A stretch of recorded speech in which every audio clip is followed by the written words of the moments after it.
Sir बहुत खुशी हो रही है सर, भगवान जी को बहुत ज़्यादा थैंकफुल हूँ, बहुत ज़्यादा थैंकफुल हूँ अपने पेरेंट्स को, अपने टीचर्स को। सर उनकी मेहनत है सर, मैं तो मतलब क्या ही करती अकेली, उनकी डेडिकेशन थी सर, उनका कॉन्फिडेंस था मुझ में, तभी कर पाए सर। बहुत खुशी है सर। एक 10th पास करना बहुत टफ मानते हैं बच्चे, तो आपका टाइमिंग का क्या शेड्यूल था?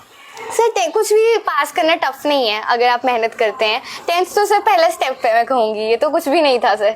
बट मेरा शेड्यूल अच्छा था, लाइक मतलब वैसे मैं काफ़ी डेडिकेशन से पढ़ रही थी काफ़ी सालों से, लाइक 10-11 घंटे तो मैं पढ़ लेती थी 9th तक। फिर 10th में बोर्ड एग्जाम्स तक मैंने 20 घंटे तक पढ़ाई करी है लास्ट के 3-4 महीने। तो सर तो फ्यूचर प्लान क्या है अब आपके, जो लाइफ में क्या सदर ले रहे हैं? हाँ जी सर मैं IIT बॉम्बे से इंजीनियरिंग करना चाहती हूँ, और उसके बाद सर मेरे को सिविल सर्विसेज का एग्ज़ाम देना है एंड मुझे IAS बनना है। फिर मुझे सर पब्लिक स्पीकिंग में भी कोर्सेज करने हैं सर, मुझे बुक्स लिखनी है, और सर बस मतलब सर सिखाना है, लोगों को सिखाना है, खुद भी सीखना है सर, बढ़ते रहना है लाइफ में हमेशा। आमतौर पर लड़कियां जो हैं, बच्चे आजकल मोबाइल सोशल मीडिया की तरफ भाग रहे हैं, तो आप भी किस तरह सोशल मीडिया किस तरह हैंडल करते थे? सर मेरे अकॉर्डिंग सोशल मीडिया डिस्ट्रैक्शन नहीं है, सोशल मीडिया बहुत हेल्प भी करती है, लाइक बहुत ज़्यादा हेल्प करती है। यह आपके हाथ में ही है कि ये आपके लिए डिस्ट्रैक्शन है या नहीं। अब हम कहें कि हर एक बच्चे के पास आजकल अपना मोबाइल फ़ोन होता है, तो वो आपके अंदर की कॉन्साइंस बताएगी आपको कि क्या सही है क्या गलत है। अगर आपको पता है कि आपने कुछ अचीव करना है, आपका एक मोटो है, आपका एक दृढ़ संकल्प कहूँगी मैं कि आपने कुछ पाना है लाइफ में, अपने पेरेंट्स को प्राउड फील कराना है, अगर ये आपके दिल में है तो आप डिस्ट्रैक्ट नहीं होंगे कभी भी सोशल मीडिया से। तो कई बार बच्चे के बड़े कोचिंग सेंटर जाते हैं, ट्यूशन लगाते हैं, इस तरह से आपने कुछ किया? नहीं सर मैं आज तक ट्यूशन नहीं गई, किसी कोचिंग में नहीं गई सर। मेरे पापा कहते हैं कि अब तो जैसे ये बिजनेस बन चुका है कोचिंग, इसी सब बच्चे को इसके पीछे भाग रहे हैं सर। इनको भी सर लाइक इन्होंने भी बिजनेस बनाया हुआ है कि हम ऐसे बच्चा खरीद ही लेते हैं सर, और सर इसकी कोई ज़रूरत नहीं है। अगर आप स्कूल में पढ़ाई हुई चीज़ें अच्छे से पढ़ लेंगे एंड उसके बाद मतलब अपने टीचर्स की बात मानेंगे, अपने पेरेंट्स की बात मानेंगे, तो कोई एक्सटर्नल रिसोर्स की ज़रूरत नहीं पड़ती सर। तो माता पिता कैसा आपका साथ रहा? सर बहुत सर मैं कहूँगी बचपन से सर उन्हीं का साथ रहा सर। उनको कॉन्फिडेंस था मुझ में सर, मुझे नहीं था इतना।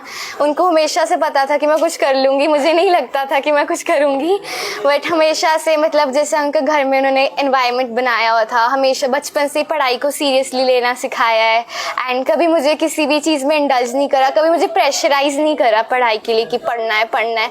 बस जितना मैं मम्मा पापा यही कहते थे कि जितना पढ़ पा रही है अपने आप को बिना थकाए पढ़, पर वो तो चलो मेरे अंदर से था कि मैंने पढ़ना ही पढ़ना है।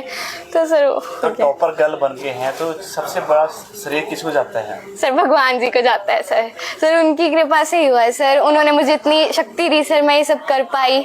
मैं इतनी प्रे करती थी भगवान जी को कि मुझे ऐसा रिजल्ट देना कि मुझे रिग्रेट ना हो बाद में, कि मैं और अच्छा कर सकती थी। तो सर उनकी कृपा से हुआ है, इसके बाद मेरे टीचर्स और मेरे पेरेंट्स। एक लास्ट क्वेश्चन है, हाँ जी। आजकल बच्चे जो फेल हो जाते हैं, हाँ जी सर, आने वाले जो एग्जाम है उनके लिए एक बात संदेश दें। सर मैं ये कहूँगी कि लाइफ में कोई भी एग्ज़ाम लास्ट एग्ज़ाम नहीं होता है सर। अगर आज फेल हो गए तो कोई बात नहीं, कल को नया एग्ज़ाम आ जाएगा, वो दे दीजिए।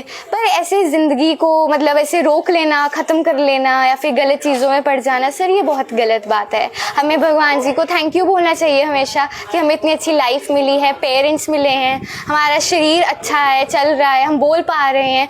और अब ऐसे में अगर हम मेहनत हमने करी है फिर भी हमें फल नहीं मिला, तो सर उसकी टेंशन नहीं लेनी चाहिए। मैं ये कहूँगी भगवान जी हमेशा देख रहे हैं, आपका हार्डवर्क सिर्फ वही देख रहे हैं, कोई और देखे ना देखे, तो आपको फल हमेशा मिलेगा अपने सारे हार्डवर्क का।